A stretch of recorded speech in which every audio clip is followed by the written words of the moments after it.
Initialement prévu au Font Saint-Martin, le dernier événement de Lire en fête partout en Moselle, proposé à Rombas et intitulé Murmure d'arbres, interprété par Guillaume Louis, s'est finalement déroulé à la médiathèque La Pléiade suite à une météo un peu capricieuse. Au lieu de se promener et d'avoir des stations au niveau de certains arbres remarquables ou de certains coins de la promenade, il y avait un coin avec, à côté d'un étang, il y avait des coins vraiment dans des sentiers de forêt. Bah, là, tout sera en voyage imaginaire. Mais voilà, les histoires ne dialogueront pas avec ces espaces-là, mais permettront peut-être aux gens d'y retourner après, de se dire tiens, ça aurait pu se passer là. Les sapins, qui étaient d'humeur piquante, ont pris des aiguilles.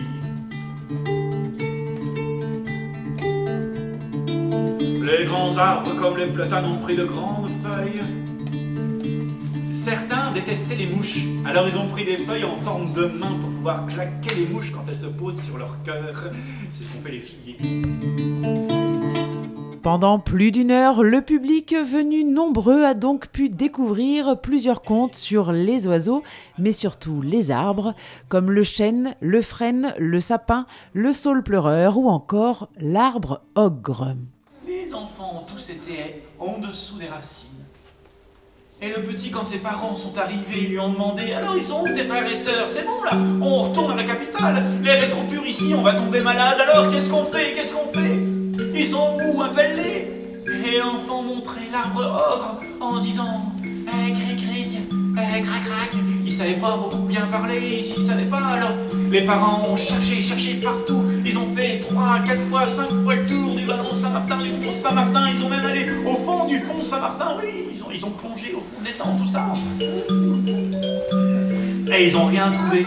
On essaie d'avoir comme ça des histoires qui vont toujours porter avec elles une connaissance qui était issue de l'observation des hommes depuis le début, quoi. Et comment ils ont essayé d'expliquer ces observations-là.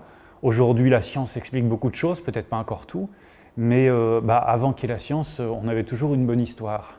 Donc c'est reconnecter un petit peu les gens et puis ouvrir l'esprit des enfants à travers ces histoires, à ce goût pour l'observation et la connexion avec son environnement.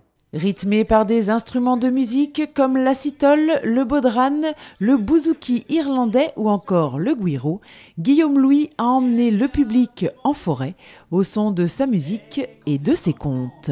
J'ai quelques instruments qui m'accompagnent et qui mettent des fois des commentaires en mélodie, des fois une nappe un petit peu pour créer un paysage, font des virgules entre les histoires, parce que ça aide aussi à digérer l'histoire qu'il y a eu avant. C'est comme quand on tourne une page.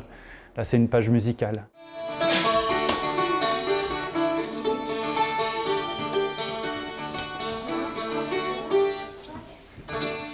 Loin de faire la morale ou de convertir le public à une sagesse particulière concernant le vivant, Guillaume Louis cherche plutôt à reconnecter les personnes à l'environnement grâce à ses histoires. Si les gens passent un moment où, grâce à mes histoires, ils se sont connectés à l'environnement par l'imaginaire, par l'émotion, ils vont avoir envie de s'investir en tant que citoyen. Murmure d'arbres a fait voyager les spectateurs dans la forêt au son des oiseaux, des saisons qui passent et des arbres et des contes que les enfants aimeraient peut-être raconter ou se remémorer dans les différents endroits du Font Saint-Martin. Mais ça, c'est une autre histoire.